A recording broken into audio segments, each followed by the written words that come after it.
I'd like to talk with you today about polluting the Neuse River. Have you ever stood beside the Neuse River or the Trent River to watch the sunset or watch the fish break water and notice all kinds of sorts of trash that has come to rest on the riverbanks? Oily films that are in the shallows of the water, and sometimes a foul odor that just wafts up through the air from the water. Like myself, you were probably wondering as to how we, the caretakers of the earth, let this happen and to one of the most important aspects of our planet. You may think to yourself, well, I'm only one person. There's not a whole lot I can do about it, so why involve myself? Well, I'm just one person, and I plan to do everything I can to make the effort to assist our Earth as a collective of concerned people. We can do something, anything, to minimize the destruction of our waterways. The Neuse River is the longest river contained in the state of North Carolina.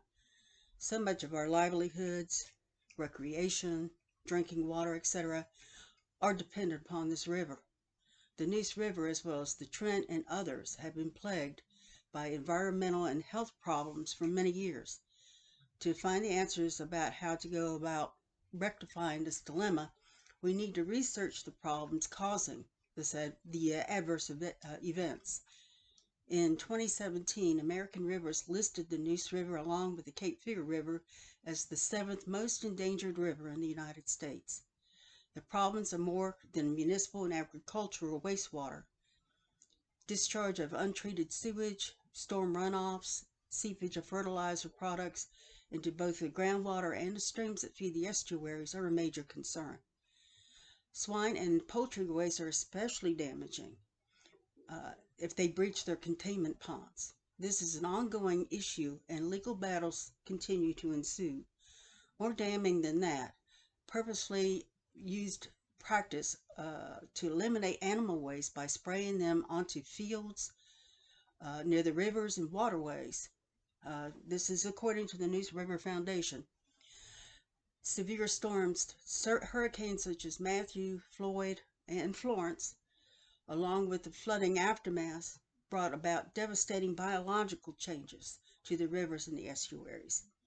Such events are part of the horrific fish kills that we have witnessed. In April 2017, Travis Graves of the Indie Week published photographs of hundreds of millions of dead fish that have been washed ashore.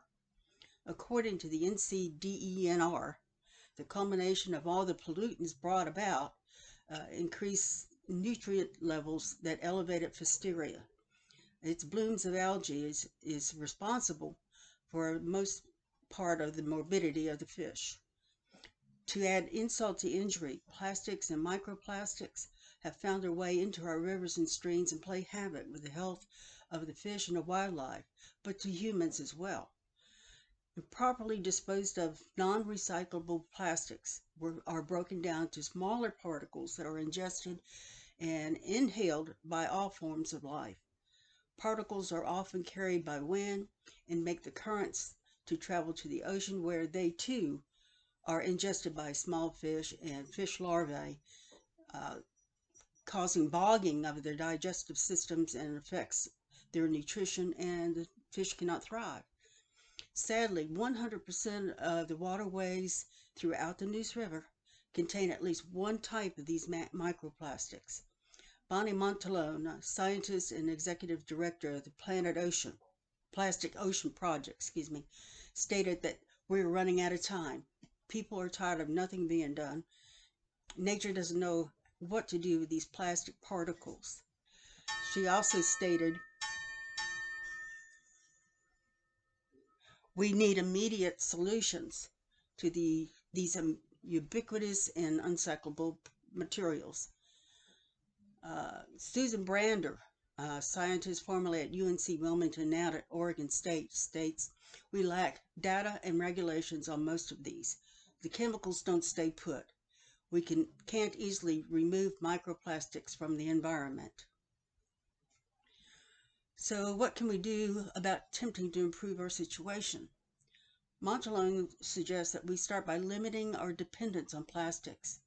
In 1982, grocery stores replaced paper bags with plastic bags, unknowing at the time how devastating it would be to animals and people, landfills, waterways, our oceans.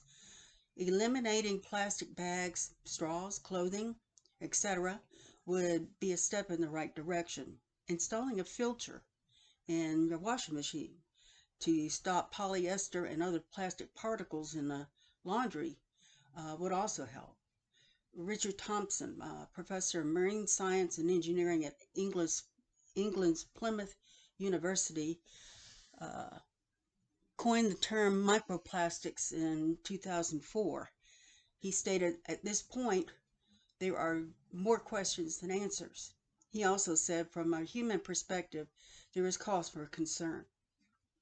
Keeping vigilant of legislature concerning illegal discharges into groundwater and wetlands and streams that flow into our rivers, and monitoring the processes and follow through with prohibiting and fining companies and individuals who jeopardize our ecosystem.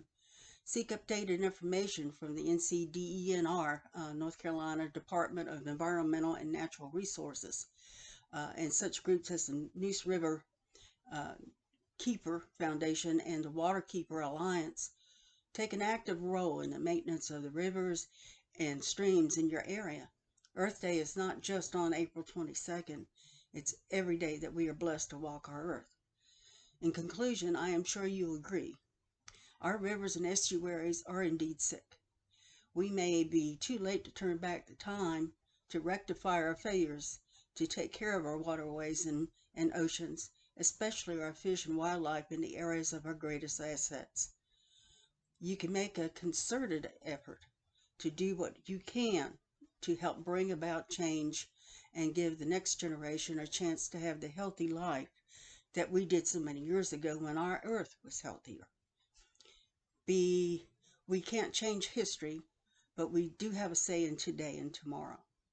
Be diligent in supporting legislature to oversee and fund research and proactive management to clean up and maintain our rivers. If possible, give your time and attention to doing what you can to promote a healthier environment. We all live here, and we are all responsible.